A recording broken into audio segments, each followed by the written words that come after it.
The moment Henry Wallace stepped through the door of the Crestfall Township tax office and saw the green-skinned woman standing at the counter with her jaw set like iron and her eyes burning like coals in a forge, he understood with perfect clarity that the next few minutes of his life were about to become the most consequential he had ever lived. He had been a tax collector for the Crown of Aldenmere for 6 years, riding the frontier circuits from the river towns to the outermost homesteads, tallying grain stores and livestock counts and trade revenues with the careful patience of a man who understood that numbers, when handled honestly, were a form of justice.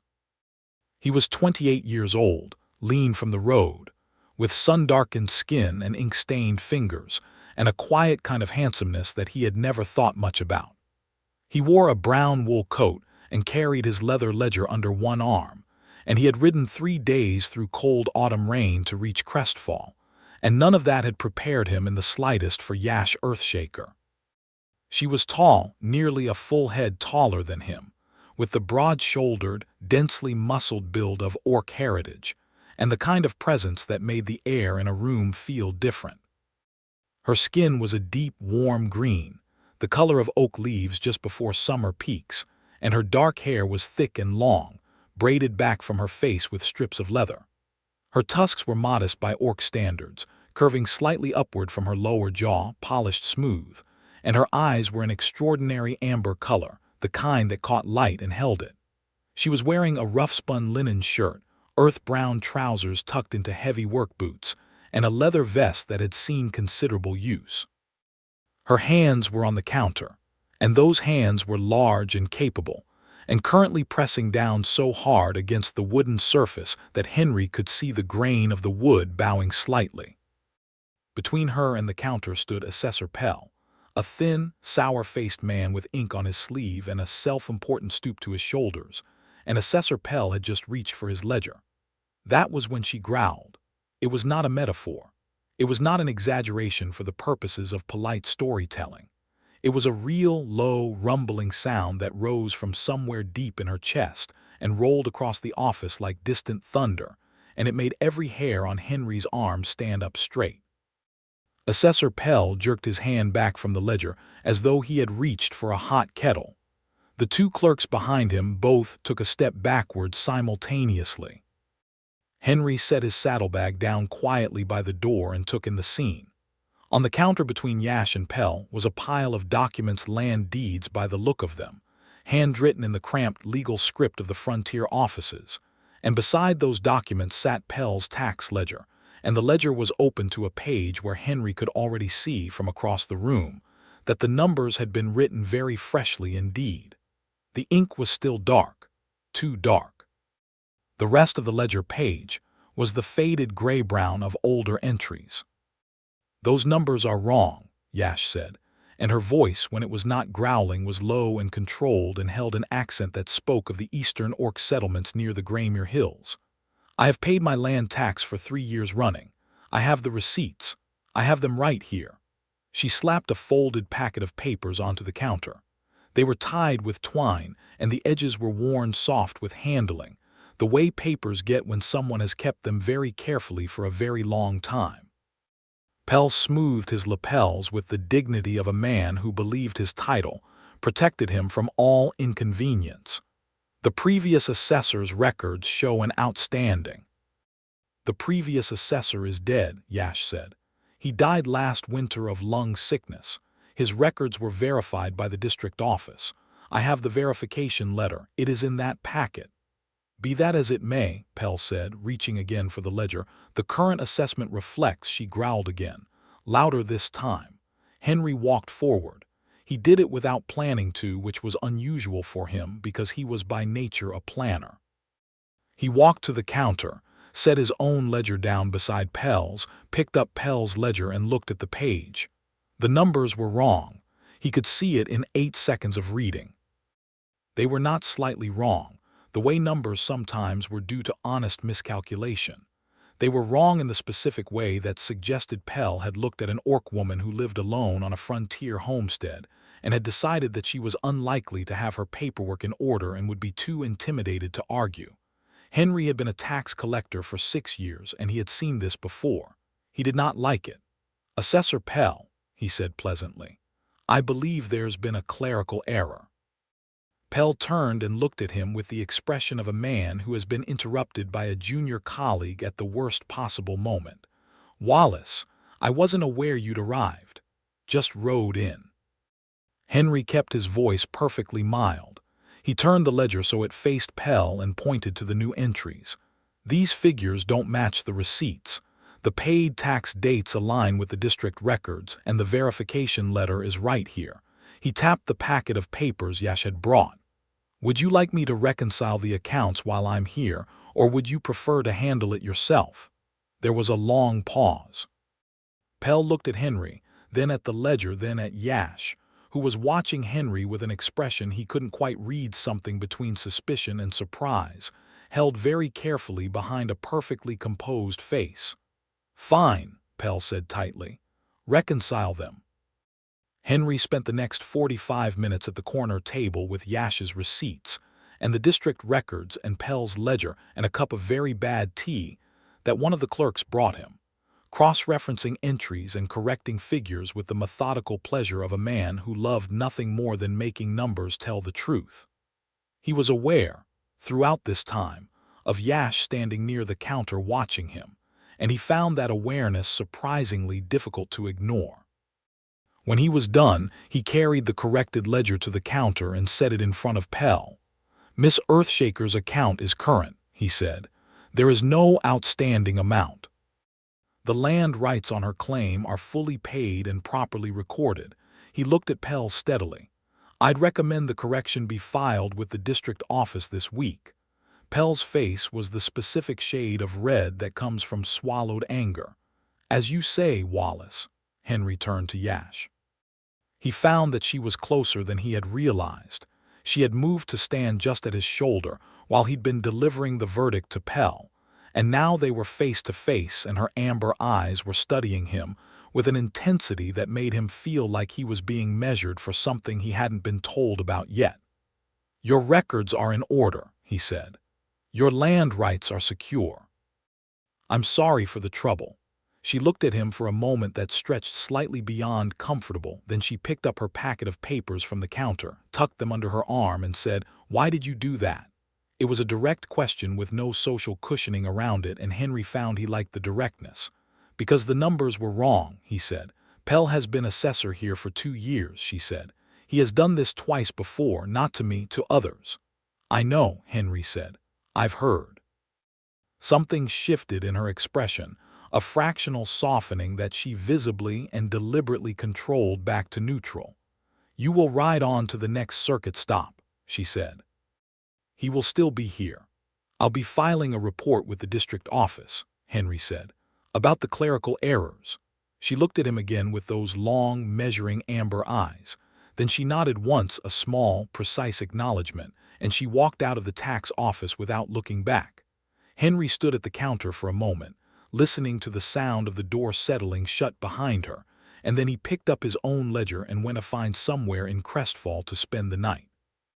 The town of Crestfall sat at the edge of the Graymere frontier, a settlement of perhaps 300 souls straddling the line between the ordered, taxed, road-maintained territory of Aldenmuir's eastern provinces and the wilder land beyond, where homesteaders had carved farms from forest and valley floor over the past generation.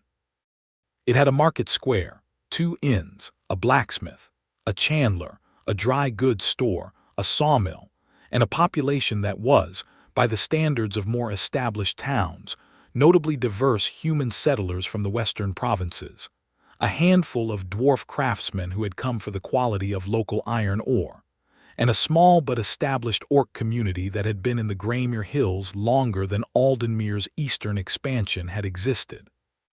The relationship between the human settlers and the orc community was not terrible, but it was not easy, and it operated on an unspoken agreement of mutual wariness that occasionally, when something like Assessor Pell came along, tipped into something uglier. Henry knew this because he had been riding this circuit for 2 years, and he read the landscape of a town the way he read a ledger, looking for the patterns behind the surface numbers. He took a room at the Millwheel Inn, ate a plate of beef stew that was considerably better than the tea at the tax office, and spent the evening writing up his report of the day's work in precise, damning detail, with Pell's name spelled correctly throughout, and every incorrect figure documented in full. He sealed it in the morning with his district seal and put it in the post packet for the district office in Haverton. He told himself he was not thinking about Yash Earthshaker. He was fairly certain this was not true. The following morning he rode out to the homestead claims that formed the outer ring of Crestfall's assessment territory, working through his list methodically. He reached the coordinates for the Earthshaker claim in the early afternoon. He had not planned to stop there. Her account was current. There was no professional reason to stop. He stopped. The homestead was set into the curve of a low hill, sheltered from the north wind by a stand of old birches that had turned gold with the season. The cabin was not large, but it was solidly built log-walled, with a stone chimney and a roof of split shingles that showed recent maintenance. There was a kitchen garden that had been well tended through the summer, now mostly put to bed for winter, and a small corral holding 2 horses and a mule. Beyond the corral was a field that had been properly harvested, the stubble cut low, and beyond that a woodpile that was stacked with the serious intent of someone who understood exactly how cold the Graymere winters got. Yash was splitting wood. She was using a maul that would have been difficult for most men Henry knew to swing comfortably, and she was swinging it with the efficient, rhythmic power of someone who had been doing this particular work for a long time. She split a round of birch in one stroke, set up another, split it, set up another. The sound of it carried clean and clear in the cold air. She saw him when he reached the edge of the yard, and she stopped, the maul resting on the ground, and watched him approach with an expression that said she was reserving judgment. "Mr. Wallace," she said, when he was close enough to speak normally. "Miss Earthshaker." He stayed on his horse, which was the polite form. You didn't dismount on someone's land without being invited to. "I'm finishing the circuit assessments. I just wanted to confirm the boundary marks on your claim are properly posted." She looked at him with the specific expression of someone who knows exactly how thin a pretext is and has decided not to call it out directly. "They are posted," she said. "Northeast corner stone, southeast corner post, and 2 flagged trees on the western line where the terrain goes steep." "Good," he said. "That matches the recorded claim boundaries." There was a pause. A woodpecker was working somewhere in the birches. The mule in the corral watched Henry's horse with moderate interest. "Would you like some tea?" Yash asked in the tone of someone who is not entirely sure why they are asking but is asking anyway. "Yes," Henry said. "I would." He dismounted, tied his horse to the corral post, and followed her inside.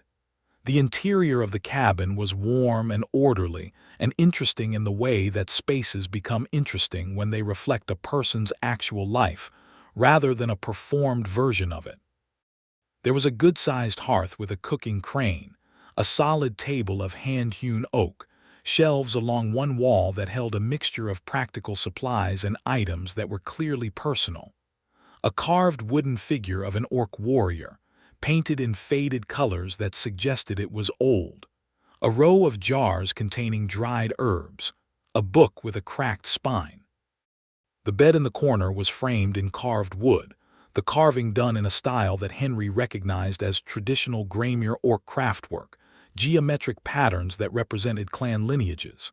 He looked at it all with genuine interest and tried not to be too obvious about it. Yash put a pot on the fire and brought 2 cups to the table and sat down across from him with the directness of someone who did not waste time on social navigation. "You filed a report," she said. "I did." "Pell will know it was you." "Yes. He has connections in the district office, friends from the capital." "He does," Henry said. "I know his record there too. This isn't the first report about him." She looked at him steadily. "You are either very principled or very foolish." "I've been told they look alike from the outside," he said, and something happened at the corner of her mouth, not quite a smile, but the possibility of one, visible for just a moment before she controlled it back. The tea was made with dried herbs from her garden, something warming and slightly bitter that Henry didn't know the name of but liked immediately. They sat at the table and talked, carefully at first and then less so, about the frontier assessments, about the problems with the Crestfall district records, about the particular difficulties of homesteading alone in the Graymere margin. She was direct and precise, and without any self-pity whatsoever, and she spoke about her land with a quiet, deep love that Henry recognized, because he had heard it in people's voices before, that particular quality of emotion that comes from having built something with your own hands and kept it through difficulty. He learned that she had been on her claim for 4 years, that she had come from the eastern Orc settlements near Graymere Lake, where her family's clan had held territory for generations, until the drought years had made the eastern hills untenable and scattered people in every direction. That she had been 24 when she came to Crestfall, and had bought her claim with money she had earned doing seasonal work in the river towns, and that she had built the cabin mostly herself with some help from a neighboring farmer named Orrin Dash, who had since moved to Haverton. He also learned, by inference rather than direct statement, that she was largely alone here. There were other Orcs in the Graymere community, but most of the Orc families had settled north of Crestfall proper, and Yash's claim was southeast of town, closer to the human homestead belt. She spoke without complaint about this, but he understood that it meant something, a kind of position between two worlds, belonging fully to neither, which was a specific and familiar kind of loneliness. He left in the late afternoon, when the light was going golden and the birches were casting long shadows across her yard. He shook her hand at the door. Her grip was firm and brief, and her palm was rough with work. And he rode back toward town thinking about her amber eyes and the way she had held her packet of papers at the tax office, the worn edges of the twine, the care with which she had kept those receipts. He rode the rest of the Crestfall circuit over the following 3 days, finishing his assessments, and on the afternoon of his last day before the road south, he found himself in the dry goods store buying a map of the Graymere territory and talking to the proprietor, a woman named Hester Crowell, who knew everything about everyone within 20 miles in the way that dry goods store proprietors always do. "Yash Earthshaker," Henry said, keeping his voice professional and neutral. "How does she fare in town, generally speaking?" Hester looked at him over her spectacles. "She fares fine, she's a good customer, pays her account promptly, doesn't cause trouble." A pause. "Some folks are not particularly warm to her, but she doesn't need warmth from people who don't mean it." "The tax situation," Henry said. "Pell's been a problem. He knows she hasn't got family in town to raise a fuss. He thinks she's easier to push." Hester's expression made clear what she thought of this. "She came in here last spring after the second time he tried it, and she bought her supplies same as always, and she didn't say a word about it, but I could see she was carrying it." She looked at Henry directly. "You fixed it. I corrected the ledger." "Same thing," Hester said firmly. Henry rode south the following morning. He had a circuit to complete, a dozen more towns and homestead clusters between Crestfall and his winter base in Haverton, and the work was real and it needed doing. He rode through 2 weeks of early winter weather that sent sleet sideways and turned roads to mud, and he did his work carefully and wrote his reports thoroughly and filed his correspondence promptly. And in the evenings in various inns and farmhouse guest rooms, he thought about amber eyes and the sound of a maul-splitting birch, and a voice that went from growl to careful control in the space of a breath. He returned to Haverton for the winter reporting season, spent 6 weeks compiling district records, and sitting through the agonizing administrative meetings that were the less romantic side of his profession. And in the second week of those meetings, he heard that Assessor Pell had been transferred to a desk position in the Haverton office pending a review of his frontier account records.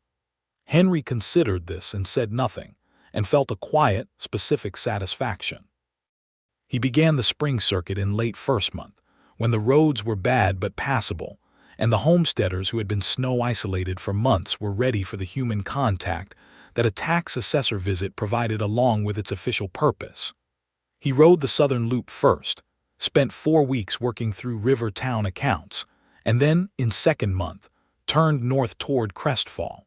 He told himself he was following the circuit in logical geographic order.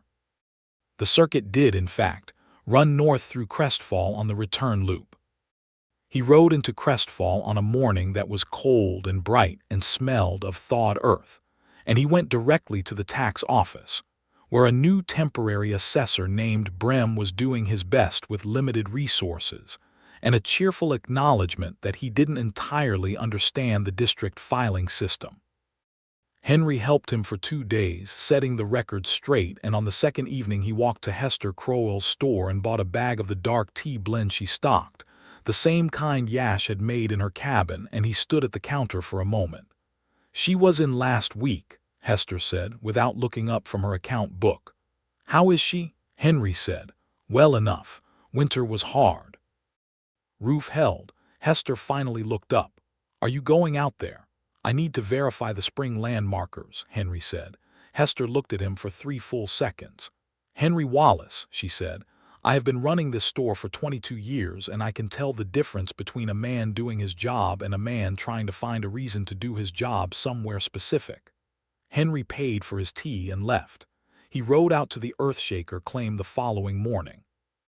The birch trees were just beginning to bud, the earliest, most tentative green touching their branches, and the field beyond the corral was newly turned, dark earth plowed in clean furrows. Someone had been working hard.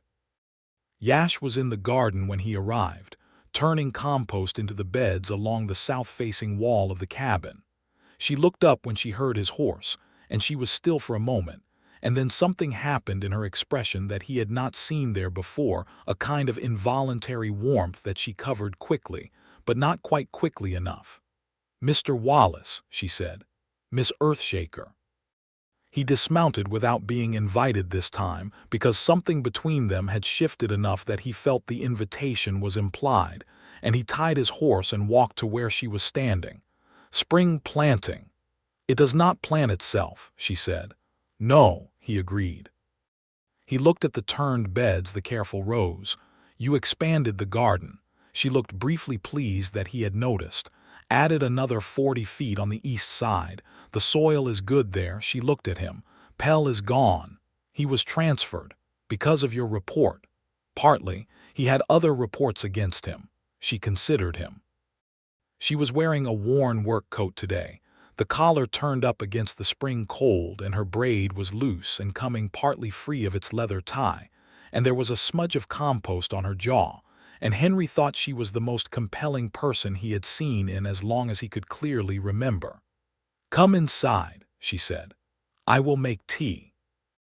They sat at her oak table and drank tea and talked for 2 hours, and the conversation was different from the first time, less careful, less measured, more like 2 people who had been thinking about each other and were now catching up with the fact of it. She asked him about the winter circuit, about Haverton, about the district office politics that had led to Pell's transfer. He told her honestly, including the parts where the bureaucracy had been frustrating and slow. She listened with her elbows on the table and her chin on her hand, and she laughed once, a real laugh, sudden and low and warm, at something he said about the Haverton filing system, and the sound of it landed somewhere in Henry's chest and stayed there.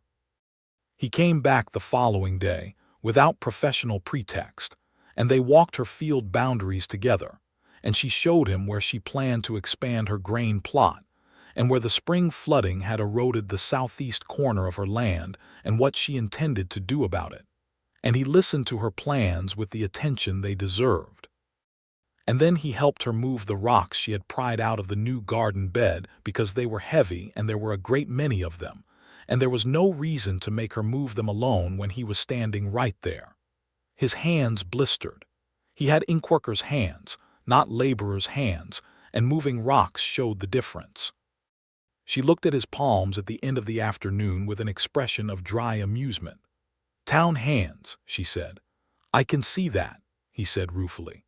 She went inside and came back with a small clay pot of something, a salve that smelled of pine resin and something floral, and she took his hands and applied it with a matter-of-factness that was somehow more intimate for not being performed. Her hands on his were warm and careful, and she held his fingers with a gentleness that seemed almost at odds with the strength he had watched her work with all day. And Henry looked at the top of her head, bent over his hands, and felt something settle in him like a stone, finding the bottom of a clear stream. He rode back to Crestfall that evening, ate dinner at the Millwheel Inn with the specific thoughtful distraction of a man who is realizing something about himself that he has been slowly realizing for some time, and wrote in his personal journal, which he kept separate from his professional records, for the first time in several months. He came back to the homestead the next morning. And the morning after that. The circuit had a schedule and the schedule had some flexibility in it, and Henry used the flexibility. He told himself, and it was true enough, that the Crestfall area had a number of issues to work through with the new assessor, which required his presence. He also told himself, and this was also true enough, that he was doing preliminary work on the spring land registrations. He did not tell himself the other thing, because he was a man who moved carefully with large feelings and needed some time. On the fifth morning he came out to her claim and she was waiting for him in the yard, leaning against the corral fence with her arms crossed, and when he rode up she looked at him with an expression that said she had been thinking through something and had arrived at her conclusions. "Why do you keep coming out here?" she asked. He dismounted. He tied his horse. He looked at her directly. "I think you know why," he said. She was quiet for a moment, and the morning light was coming over the birch trees and landing on her face, and her amber eyes were very steady. "I am an orc woman living alone on a frontier claim," she said. "You are a human tax assessor from the Haverton district. There are 40 things about this that should not work." "I know," he said. "People will say things. People say things about most things," he said. "I'm not particularly worried about what people say." She looked at him for a long time with that measuring, careful attention that he had come to understand was how she processed things that mattered. Then she uncrossed her arms and said, "Come help me mend the east fence." The winter heaved 3 posts. He came and helped her mend the fence, and they worked together through the morning. And when they stopped for the midday meal she had made a pot of stew that was very good and they sat together at her table and ate it. And afterward she told him about her family, her mother, who had been a healer, her father, who had been a smith, her 2 brothers, one of whom had gone north after the drought, and one of whom she had not heard from in 2 years, and about whom she spoke with a careful, controlled grief that he recognized as the grief of not knowing. He told her about his own family, his father, a miller from the western provinces who had died when Henry was 12, his mother, who was alive and well and formidable, and lived in the town of Cornfield with his younger sister. His decision to take the assessor's examination at 18, because it was a way out of the mill district and into a life that used the part of his mind that found numbers beautiful rather than the part that could grind grain. She listened to him with the same quality of attention she gave everything, and when he was done she said, "You are the first person in 4 years who has asked me about my family." He looked at her across the table. "I want to know everything about you," he said simply. "You don't have to tell me at once. I'm in no hurry." She looked at him with an expression that was entirely unguarded for just a moment, startled in something else, something softer and more vulnerable than she usually allowed to be seen.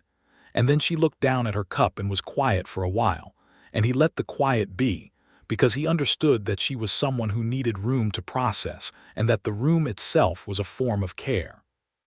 He had 2 more days in the Crestfall area before his circuit pulled him south again, and he spent both of them at the homestead, helping with spring work, talking, learning the rhythms of her days. On the last evening he stood by his horse in her yard in the late gold light and said, "I'll be back on the North Loop in 6 weeks." "The North Loop doesn't typically come through Crestfall," she said. She knew his circuit, he realized. She had looked it up or asked Hester or both. Something about that knowledge moved in him warmly. "I can adjust the route," he said. "There are new spring registrations that will need verification." She looked at him with those steady amber eyes. 6 weeks, she said. 6 weeks, he confirmed. He rode south with the specific lightness of a man who has something ahead of him that he wants to get back to. The 6 weeks were long and the work was necessary, and he did it well. And at the end of them, he rode north again and arrived at her claim in early summer. And she was in the garden when he rode up, and she looked up and saw him. And the smile that crossed her face was brief and uncontrolled and genuine. And it was the most beautiful thing he had seen in 6 weeks. That visit lasted 4 days, and they spent all 4 of them in close company. And on the 3rd evening they sat on the steps of her cabin, as the sky went through its full spectrum of sunset colors over the Graymere Hills. And she told him about the orc harvest festivals of her childhood, the firelit gatherings and the food and the music. And he told her about the time his father had taken him to the spring fair in the city, and he had seen a clockwork automaton in the market, and been convinced for several years that it was the most remarkable thing in the world. And she laughed at that story, and it sounded like something being opened. On the 4th day, before he left, he took her hand. Just that, he took her hand in the yard by his horse, both of them standing in the morning light, and held it carefully, and she looked at their joined hands for a moment and then looked at him, and he said, "I'd like to court you properly if you'd let me." She was quiet. Then she said, "You know what that means here, what people will say." "I know what I want," he said. "I'd like to know if you want it too." She looked at him for a long, deliberate moment, and then she turned her hand in his and held it back, her grip warm and sure and deliberate. 6 weeks, she said again. "Come back in 6 weeks." "I'll come back sooner if I can," he said. He came back in 4 weeks.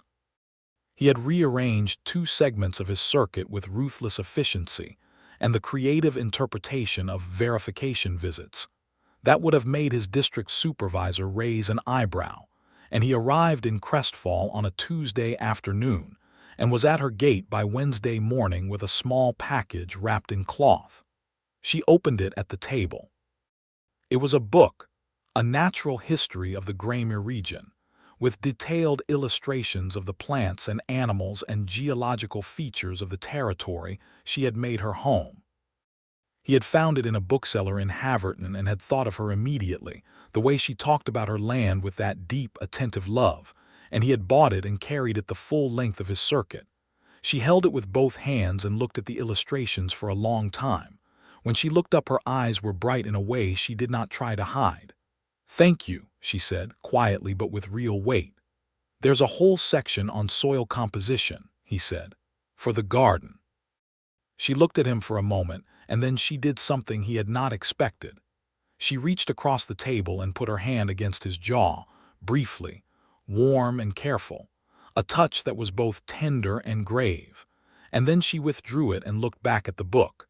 And Henry sat very still and felt as though the whole world had shifted approximately 2 degrees into a better alignment.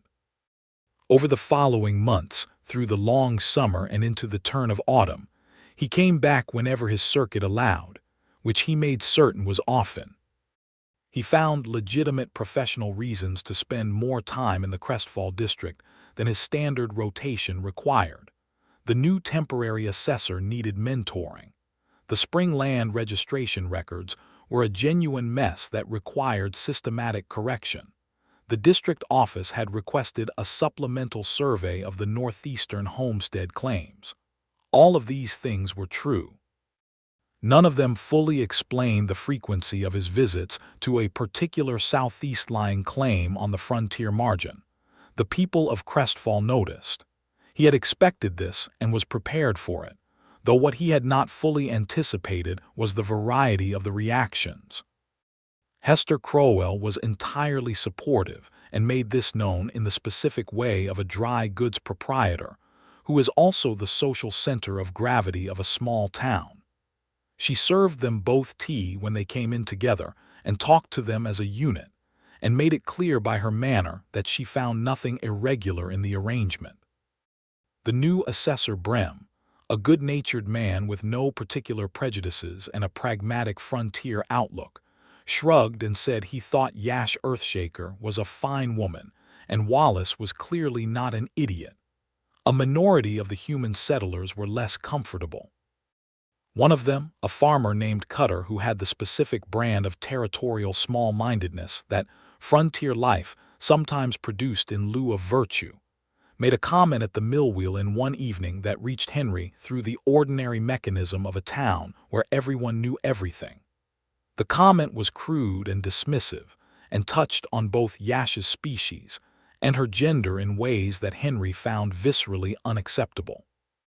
He went to Cutter's table, sat down across from him in the quiet part of the evening when the inn was half empty, and had a conversation with him that was calm and entirely civil, and made unmistakably clear that Henry Wallace was a crown assessor with both the authority and the inclination to examine Cutter's land records, livestock counts, and trade revenues with considerable thoroughness at his next scheduled assessment if Cutter felt any further need to make public observations about Miss Earthshaker's personal affairs.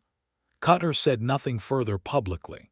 The orc community north of Crestfall had its own response, and this was the more complex one. Yash had told Henry something about this, that the orc families there were protective of their own and wary of human attention, for reasons that were historically well-grounded and not unreasonable. When word reached them that Yash Earthshaker was being courted by a crown assessor, the initial reaction ranged from suspicion to genuine alarm. An orc woman and a human crown official. There was too much history there, too many ways that kind of relationship had been used or had gone wrong. Yash was matter-of-fact about it. She told Henry that she had spoken with Elder Marat, the eldest of the northern orc families, and that Elder Marat was reserving judgment, which she said was actually a better response than she had expected. "He wants to meet you," she told Henry one evening, sitting across from him at her table. "He would not say so directly, but that is what it means." "I'd like to meet him," Henry said. She looked at him carefully. "He will not be polite to you," she said. "He will be testing you. He will ask difficult questions and he will not make you feel welcome." "All right," Henry said. "You should understand what you are agreeing to." "I'm agreeing to meet someone who is important to you and to a community you care about," Henry said. "What specifically about that should concern me?" She looked at him for a long moment. Then she said, "You are a very unusual man, Henry Wallace." "That's the most flattering thing you've ever said to me," he said. She shook her head, and there it was again, the full smile, the real one, brief and warm and directed at him with something in it that made his whole chest feel different. The meeting with Elder Marat took place on a warm evening in high summer at the elder's homestead north of town. Elder Marat was old in the way that orc elders became old, massively present, with a face carved by time into something that was all patience and judgment, his green skin deep and dark, and his eyes pale with age but still sharp. He sat in a carved chair in the yard of his home, and he looked at Henry Wallace with the expression of a man who had lived long enough to see many human promises broken, and was not in a hurry to be surprised by this one. He asked Henry his lineage, his profession, his intentions, and what he understood of orc culture and its relationship to the crown settlements. He asked these questions in Grammar orc dialect, and Yash translated, though Henry suspected from the elder's expression that the old man understood more common tongue than he chose to speak. Henry answered honestly. He did not pretend to understand things he did not understand. He did not claim to be without the conditioning of his upbringing in a human settlement. He said that he knew Yash Earthshaker was a woman of considerable intelligence and dignity, who had been treated with less respect than she deserved by the systems he represented, and that he intended to be different from those systems in his specific, daily, personal conduct toward her, and that he could not speak to the whole world but he could speak to his own choices. The elder was quiet for a long time after that. Then he said something in the dialect that Yash translated as, "He does not speak the words we wanted to hear. He speaks the words that are true. That is better." He did not embrace Henry or offer him a place in the clan circle, but he poured him a cup of the dark, herbed orc-style tea, and allowed him to sit in his yard until the fireflies came out. And when they left, he nodded to Henry with a small, grave acknowledgement that felt, in context, like a significant gift. Walking back to her claim in the summer dark, Yash said, "He likes you." "He tolerated me," Henry said. "For Elder Marat, that is how he shows liking." Henry laughed. The summer night was warm, and the Graymere Hills were dark shapes against a sky full of stars, and she was walking beside him close enough that their hands occasionally brushed. And at some point, he was not entirely sure which of them moved first, or if they moved together, those brushing hands became interlaced, and they walked the rest of the way to her cabin hand in the dark.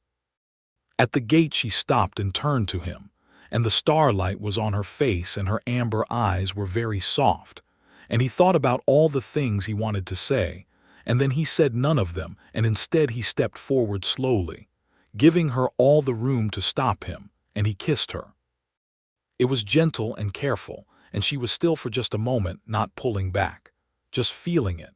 And then she kissed him back, her hand coming up to his jaw where she had touched him that day over the book. And the night was warm and the stars were out, and the birch trees made small sounds in the light wind. And Henry held it in his memory as the particular, irreplaceable moment when his life divided cleanly into before and after. Autumn came and deepened, and things between them settled into a shape that both of them understood even as neither of them had named it explicitly. He came back every 3 to 4 weeks, restructuring his circuit with increasing creative commitment. He helped with the harvest. She had a good yield from the expanded grain plot, and the kitchen garden had produced generously. And working alongside her through the harvest days had a quality of rightness that he could feel in his bones. In the evenings after the harvest work, they sat by her fire, and he read aloud from the natural history book he had given her, while she did the detailed leather work she used to supplement her income in the winter months. She had a talent for it. The orc craftwork patterns adapted into harnesses and pouches and belts that she sold to the dry goods store, and watching her hands work the leather with the same precision she brought to everything was its own kind of pleasure. He loved her.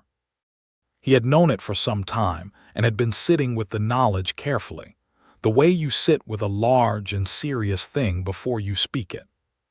He knew it completely the night she sat across from him in the firelight working on a piece of harness leather, and she looked up and caught him watching her, and she said, without any particular emphasis, "What?" And he said, "Nothing. Just you." And she held his gaze for a moment, and something moved in her expression, a recognition, a responding warmth before she looked back to her work. He asked her to marry him on a morning in late autumn with the birches bare and gold leaves on the ground of her yard. He had planned something more elaborate, and then had abandoned the plan because it had not felt like them. Instead, he was in her kitchen holding 2 cups of tea, and she came in from the corral where she had been checking on the horses, and she was cold from outside, her breath visible when she came through the door, and she took the cup he offered and held it in both hands, and he looked at her and said, "Yash, I would like very much to marry you if you will have me." She looked at him.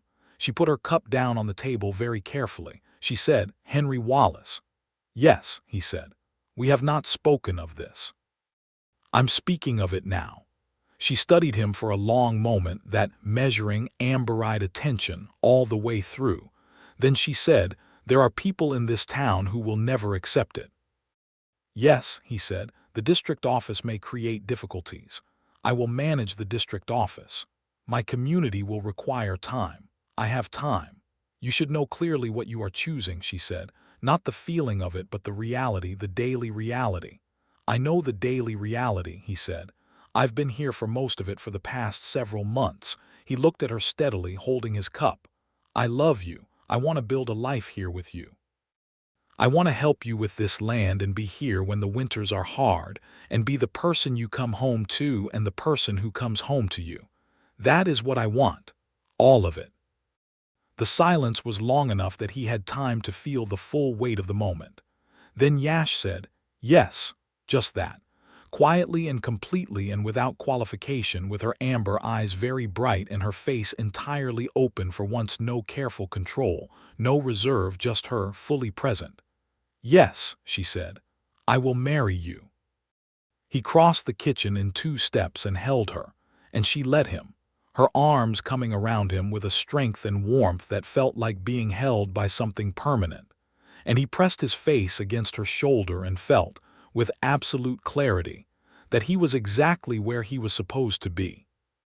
He requested a formal transfer to the Crestfall district office in the following week, citing the need for permanent staff to address the systematic filing deficiencies in the area records, which was entirely true and also a remarkable personal decision that made his supervisor in Haverton stare at him for several seconds before asking if he was quite well. He went to Haverton for the winter reporting season as usual, but this time he went with a different understanding of what he was coming back to, and the 6 weeks felt different because of it. He wrote to Yash every week long letters, detailed and genuine, about the bureaucratic battles and the tedious meetings and the things that made him laugh and the ways he thought about her when he was sitting in a cold office with a stack of reports.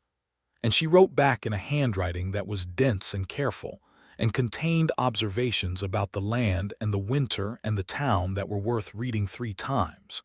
He also went to his mother. He rode to Cornfield on a weekend and sat across from his mother at her kitchen table.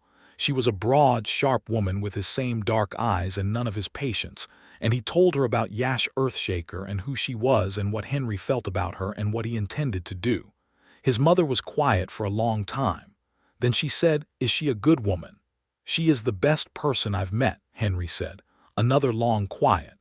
"Then bring her to meet me," his mother said, "before I form an opinion based on nothing but what I imagine." He had not expected that precisely, and it meant something to him that he carried back on the road, warm against the winter cold. He returned to Crestfall in early first month, earlier than his circuit required, and he arrived at her door in a snowstorm that was not quite a blizzard but was making a committed effort, and she opened the door and looked at him standing in her yard covered in snow and said, in a tone that managed to be simultaneously exasperated and deeply pleased, "You rode through that." "I have a very sensible horse," he said. She pulled him inside by the front of his coat. The wedding was planned for 3rd month, when the snow would be easing and the roads would be passable again. They planned it together, sitting at her table with cups of tea and a sheet of paper between them, and it had the practical, collaborative quality of 2 people who were good at making decisions and comfortable making them together. They wanted something that acknowledged both their worlds, a human ceremony for the legal record that Henry needed to file with the district office, and an orc blessing from Elder Marat that would mean something to her community and to her. Elder Marat, when consulted, was grave and measured, and said he would perform the clan blessing if certain conditions were met, specifically, that Henry demonstrate his understanding of the blessing's meaning by learning and correctly speaking the Graymere clan commitment words, which were in the old dialect and were not easy. Henry spent 3 weeks learning them. He worked on them every evening with Yash's patient guidance, her voice going over the syllables and the tones until he had them. And she was a good teacher, exacting and clear and quick to correct him, but equally quick to acknowledge when he had it right, which was more motivating than any amount of praise would have been. He was nervous about the ceremony. He was not a nervous man by nature, but the week before the wedding he found himself waking early and lying in the dark of his rented room at the mill wheel and thinking through details. Not about whether this was right, he had no uncertainty about that, but about doing it properly, about honoring the weight of what they were building together. On the morning of the wedding, Crestfall had a sky the color of clean paper and air so sharp and cold it felt like it had edges. The birch trees around her cabin were bare white lines against the pale sky. The snow from the previous week's storm was still on the ground, packed hard and bright, and it caught the morning light and made everything look like the world had been freshly made. Hester Crowell had come out from town with 2 of the other women who had become, over the months, something approaching friendly with Yash gradually, in the careful way that genuine friendships form when one person has been wary for good reason, and the other people have been patient enough to be worth the wariness. The northern orc families had come south, most of them, not all, which was better than anyone had expected, and Elder Marat was there in his best clothes, which were remarkable, covered in the traditional embroidered clan patterns in deep red and black thread. Brem the assessor was there to witness the legal document, slightly baffled by the complexity of the occasion but willing. Henry's mother had come from Cornfield. She had arrived the night before, taken a room at the Millwheel Inn, and this morning she was standing in Yash's yard in her good wool coat, and her expression was composed and watchful. She had met Yash the previous evening, and there had been a dinner at the inn that had been the most carefully observed meal Henry had ever sat through in his life, with his mother asking Yash questions in the direct, assessing way she asked everyone questions, and Yash answering in kind, and the two of them arriving, over the course of roast chicken and root vegetables, at a mutual regard that was entirely genuine even if it was not yet warm. When they left the inn, his mother had touched his arm and said quietly, "She's not easy company," and then, before he could respond, "I mean that as the highest compliment I know how to give." Yash wore her best, a shirt of deep blue linen that Henry had not seen before, and a vest of orc craft leather with clan patterns along the edges, and her hair was loose and down for the occasion, which was, he learned from her later, the traditional orc way of saying that you were entering something new without the old ties binding you. She was magnificent. He told her so. She looked at him with an expression he was beginning to understand, was how she received things that genuinely moved her, very still, taking it in completely. The human ceremony was simple and brief, conducted by Brem in his legal capacity, the words clear and unadorned in the cold morning air, and Henry spoke his vows looking at her face and meant every syllable. Then Elder Marat stepped forward and the clan blessing began. The old words of the Graymere dialect moved through the cold air with a weight and cadence that Henry felt in his bones, and when his turn came to speak, he said the commitment words he had learned, all of them, with the correct tones, looking at her. And when he finished there was a silence, and then the orc families in the yard made a sound together, low and resonant, that was a communal affirmation, a sound he felt more than heard, and Elder Marat looked at Henry with that grave, pale-eyed attention and nodded once with what was, for Elder Marat, an expression of considerable approval. Yash stepped forward and put both her hands around his face and held him there for a moment, her amber eyes looking into his with all the warmth she had been so careful with for so long now allowed to be entirely present, and he thought that nothing in his life had ever felt so completely true and right as this particular moment. "Husband," she said, as though she were tasting the word, feeling its weight. "Wife," he said, and his voice was rougher than he had expected.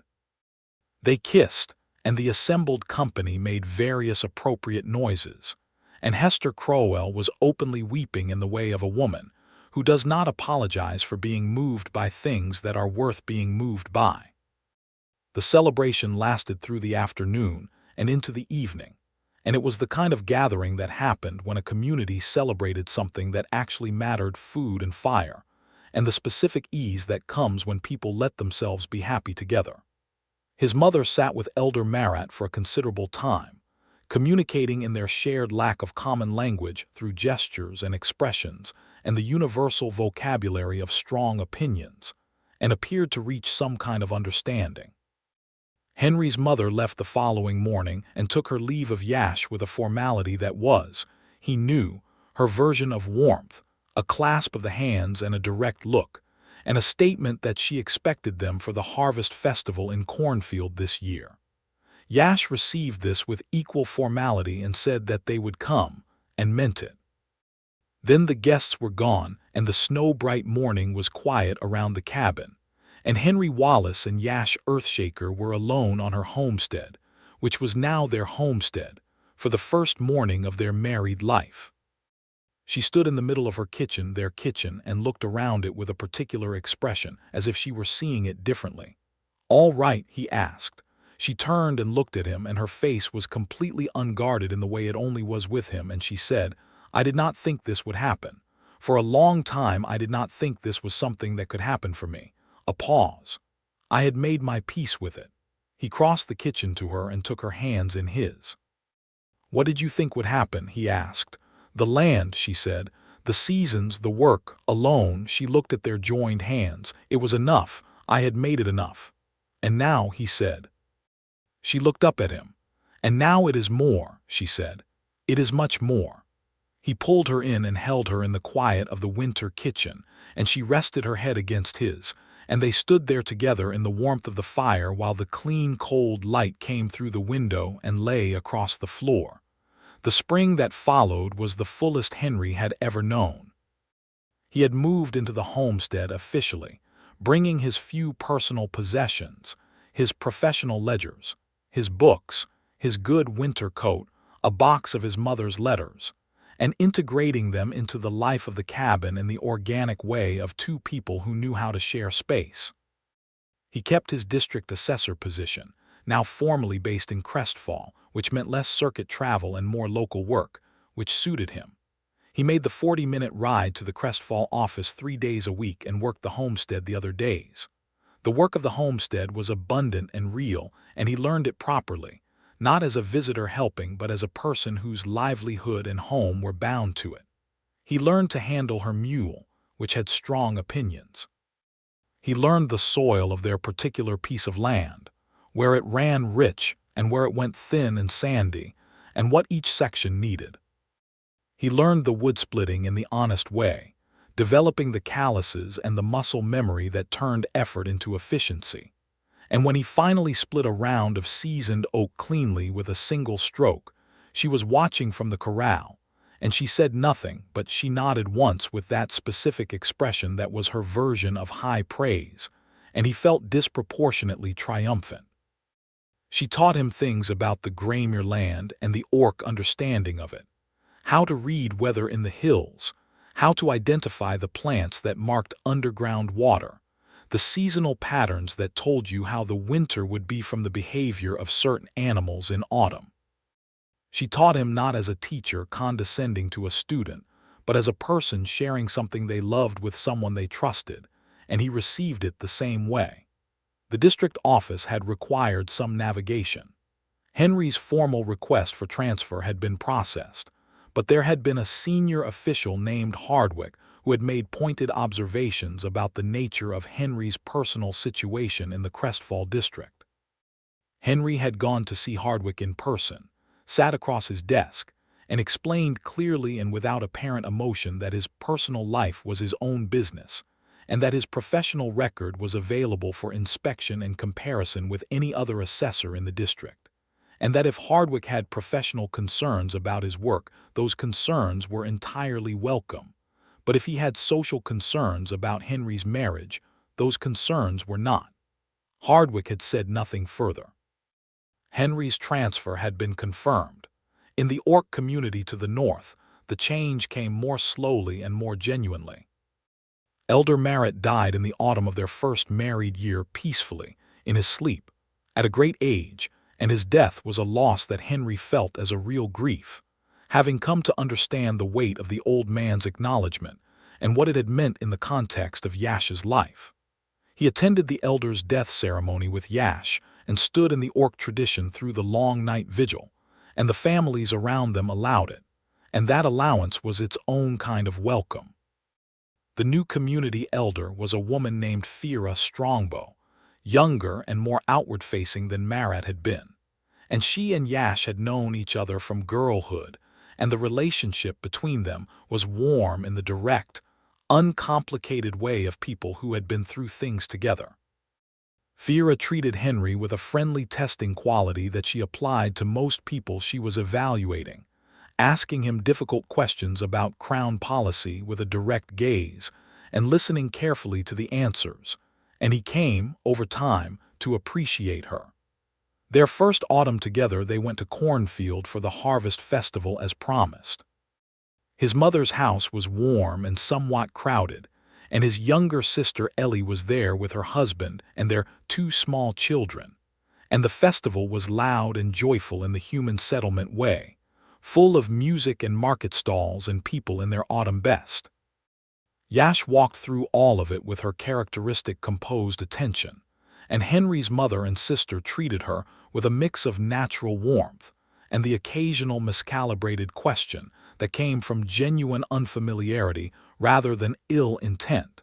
And Yash navigated all of it with a grace that he admired deeply. On the second evening of the festival, walking through the lamplit market square, Yash took his hand without either of them making a thing of it, and he looked at their joined hands and then at her face, and she was watching the market with a small, quiet smile that was the look of someone who is more comfortable than they had expected to be. "All right," he asked, the same thing he had asked on their wedding morning. "Yes," she said, the same completeness she had answered with then. There were things that were not simple. Henry would not pretend otherwise, and he would not want the record to suggest the world was more accommodating than it was. There were people in Crestfall who remained cold to Yash regardless of her years there, and her probity and her good land management. There were officials in the Haverton district who created small, petty difficulties with his paperwork and approvals that he understood for what they were. There were moments when he heard things said in his presence that he had to decide how to respond to, and the responding was always costly in some way, either the cost of confrontation or the cost of restraint. But the texture of their life together, the actual daily texture of it, was rich and warm and full of the specific pleasures of two people who were genuinely compatible and who actively enjoyed each other's company.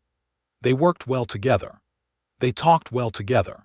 They disagreed occasionally and argued rarely, and when they did argue they were both too direct and too fair to let it go unresolved for long.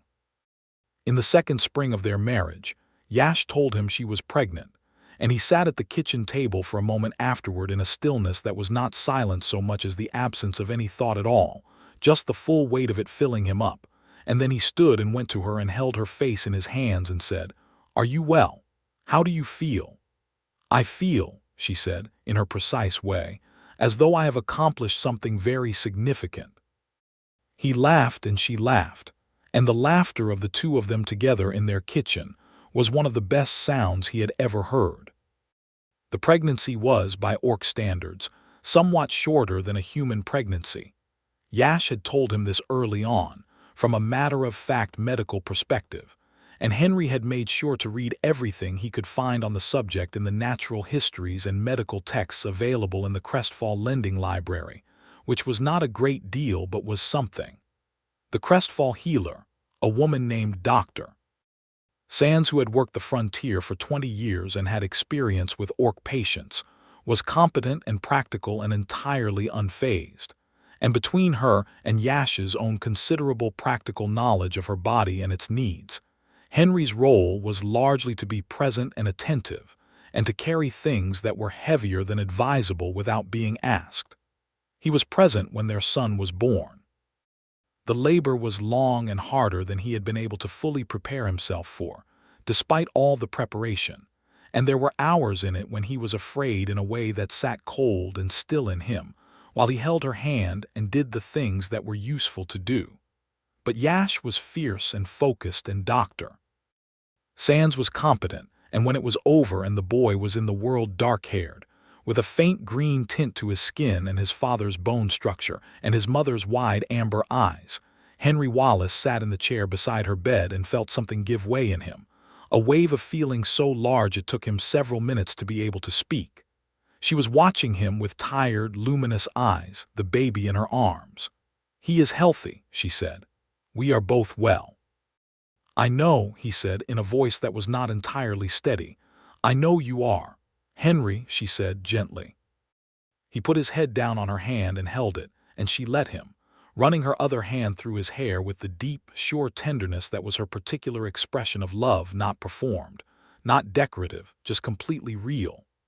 They named him Henry Wallace Earthshaker, taking both names as was the Graymere Orc tradition when two family lines joined, the individual name, the father's family name, the mother's clan name, all three carried together.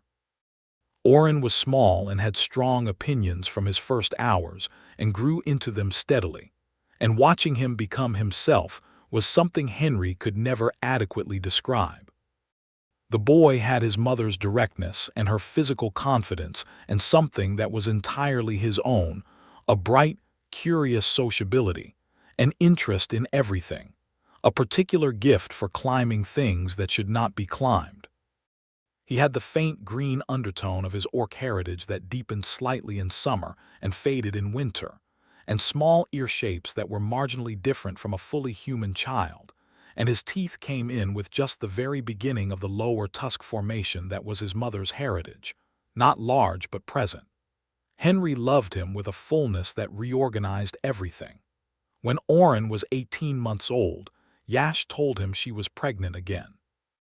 Henry received this news with both joy and the particular specific prayer of a man who had been through the long hours once before. Their daughter arrived on a winter morning when the snow was heavy on the birch trees, and the world outside was white and silent. She was louder than Oren had been from her first breath, with a voice that suggested she had a great deal to say and would not be delayed in saying it.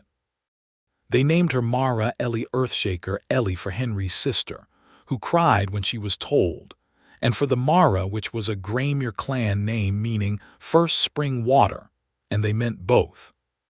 Mara came into the world green as her mother, a deeper shade than Oren, and she had her mother's tusks already visible as the gentlest lines along her lower jaw even as an infant, and she had Henry's coloring in her hair and the shape of her brow, and she was extraordinary. With 2 small children, the homestead became its own complete world, a busy, loud, warm world full of the specific intensity of early family life. Henry's circuit assessments were now entirely local, which suited him. Yash had expanded the farm in the 3rd year of their marriage, adding a second field and a small orchard of apple trees on the south-facing slope, and the work was more than ever, but they had found a rhythm that worked, the days divided by weather and season, and the children's needs into something that was both demanding and deeply satisfying.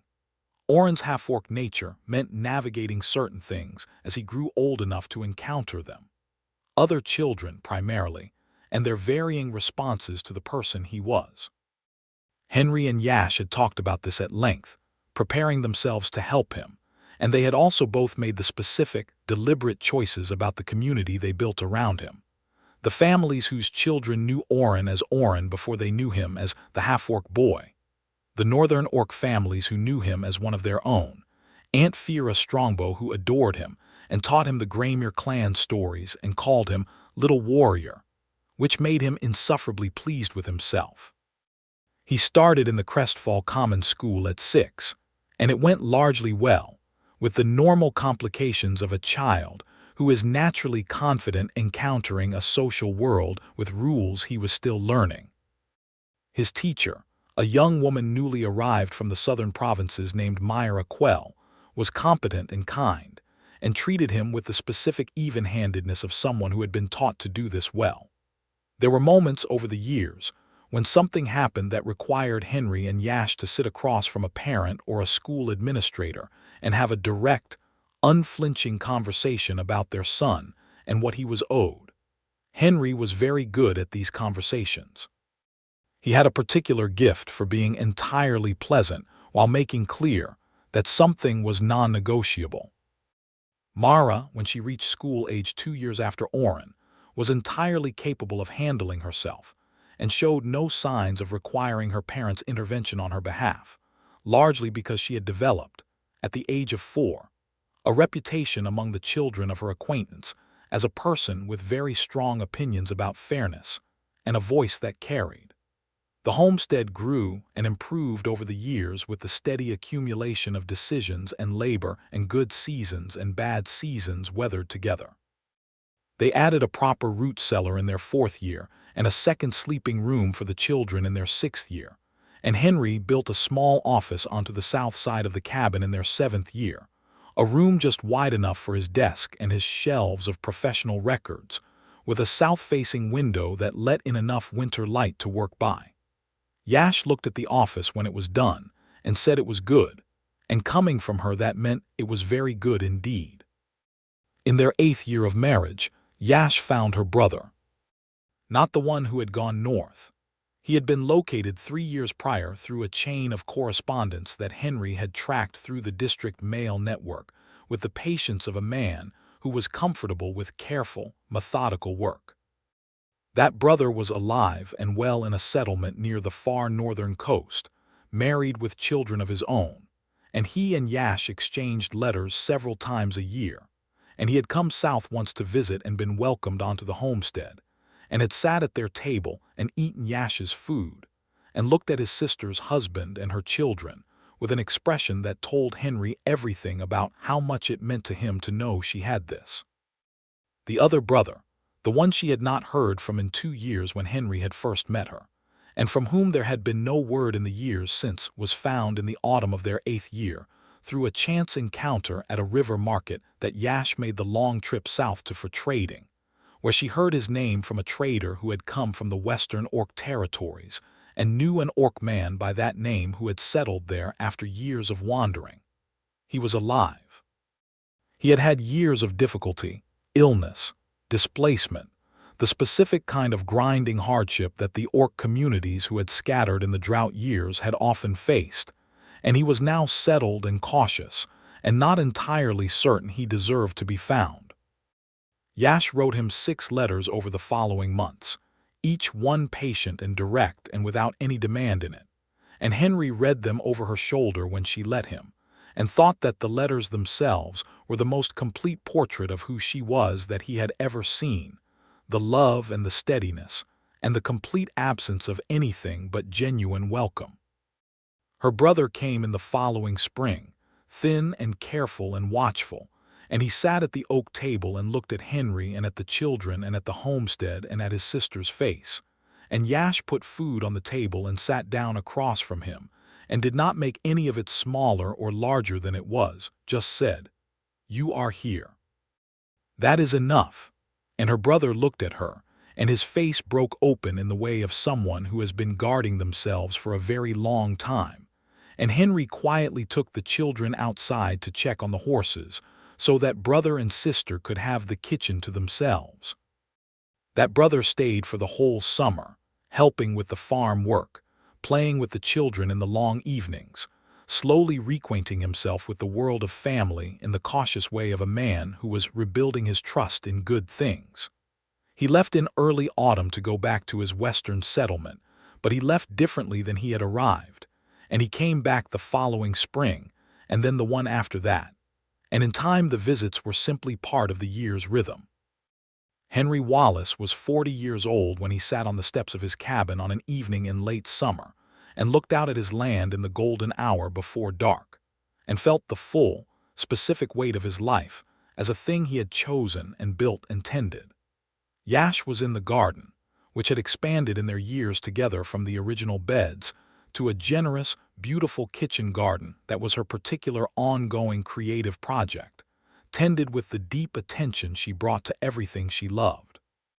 She was cutting the last of the summer herbs, and she moved through the garden with the settled, purposeful grace of a woman entirely at home in her own life, and the evening light was on her and her hair was loose and going silver at the temples. She had let it silver naturally when the first gray appeared, and it suited her magnificently. And she was the most beautiful thing he had ever looked at, and he had been looking at her for 12 years.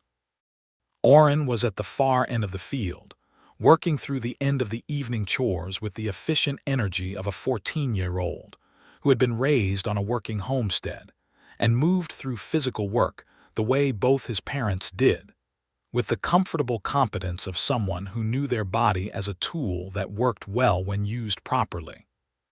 He was big for his age, with his mother's broad build beginning to show in his shoulders, and his green skin was deep and warm in the summer tan. And he had told his parents 3 months ago that he wanted to study land assessment and become a crown assessor like his father. And Henry had been so moved by this that he had had to find something very important to do in the barn for approximately 10 minutes. Mara was at the kitchen table visible through the window, bent over a book. She had Henry's thoroughness with written things and Yash's intensity of focus when something interested her, And right now what interested her was a book of Orc clan histories that Fira Strongbow had given her, which she was reading as though she intended to memorize it. She was 12, and she was already formidably herself. Henry had a cup of tea going cold beside him, and the evening air was warm, and the Graymere hills were turning purple in the late light, and he was thinking about nothing in particular, just sitting with his life and the fullness of it. He heard Yash's footsteps on the ground behind him. He knew her walk by heart, had for years, and then she was sitting beside him on the step with her basket of cut herbs and her loose silver-threaded hair and her amber eyes looking out at the same hills. She picked up his cup, found it cold, set it down without comment, and produced from her vest pocket a small, flat stone she had apparently found somewhere in the garden, interesting enough to keep, and she turned it in her fingers. They sat in the comfortable silence that was one of the great gifts of their particular marriage, the silence of two people who knew each other completely and did not need to fill everything with words. After a while she said, "Oren asked me today if the land would be his someday. What did you tell him?" "I told him that the land belongs to everyone who tends it and that tending was the whole of ownership, and that yes, someday he and his sister would tend it and it would be theirs." She turned the stone again. He seemed satisfied. "That's a good answer," Henry said. "I have had 12 years to think about what to say to him." He looked at her profile, the strong line of her jaw, the curve of her tusks, the particular angle of her nose that he had a specific and ongoing attachment to. And he thought, as he thought regularly, that he was the luckiest man he personally knew. "I want to tell you something," he said. She turned and looked at him. "I want to tell you," he said, "that I am happy, that I have been happy most days for most of 12 years, that the morning I walked into that tax office and heard you growl at Pell is the best day of my professional career and the turning point of my life, and I am grateful for every piece of what came after it." She looked at him for a moment with that long, amber-eyed attention. Then she said, with the warmth fully present and nothing guarding it, "You are a very unusual man, Henry Wallace." "You said that the first time I courted you," he said. "It remains true," she said. She put the stone in her pocket and took his hand in hers, interlacing her fingers with his the way she had on the summer dark road back from Elder Marat's, 12 years ago, neither of them quite sure who had moved first. "You are an unusual man and you are mine and I love you. That has also remained true every day of those 12 years and will remain true every day after." He brought their joined hands up and pressed his mouth against the back of her hand, and she sat beside him in the fading summer evening with the Graymere hills going dark and the sound of their son's work sounds from the far field and the lamplight coming through the window where their daughter was reading. And it was the most complete thing Henry Wallace had ever felt or would ever feel, and he held it the way you hold good things, openly, knowing they are real, not afraid of them. He had ridden into a tax office on a cold autumn morning with his ledger under his arm and the ordinary intentions of an ordinary professional day, and a green-skinned woman with amber eyes had growled at him, and he had looked at the numbers and understood that they were wrong, and he had corrected them because numbers when handled honestly were a form of justice, and she had looked at him in the doorway and asked why he had done it, and he had said because the numbers were wrong. And that had been the beginning of everything. He married her the following week. No, that was not right. He married her the following year, after the months of careful, patient courtship and the learning and the hands held in the summer dark and the tea at her table, and the rocks moved from the garden bed, and the book about the Graymere hills and the elder's grave approval and all the rest of it. He married her after all of that, which was the right way to do it, the only way that the particular, deep, permanent quality of what they had could have been properly built. But the week after that first day in the tax office, the week in which the numbers had been corrected, and the report had been filed, and something had opened between them that neither of them yet had words for, that week was when he had known. Riding his circuit in the cold autumn rain, sitting in an inn with his tea, writing in his journal for the first time in months. He had known then, with the clarity that sometimes comes without warning, that she was the person he had been moving toward without knowing it. He had married her in all the ways that mattered from that first morning. The summer evening deepened around them, and the first stars appeared over the Graymere Hills, and Yash Earthshaker and Henry Wallace sat on the steps of their home, the home they had made, in the land she had loved first and he had learned to love beside her, and held on to each other in the good dark. And the night was warm, and everything that needed to be built had been built, and everything that needed to be healed had been healed, and everything that needed to be found had been found. The land was tended. The children were whole. The fire was inside and the stars were out, and they were together, and it was enough, and it was much more than enough, and it was theirs.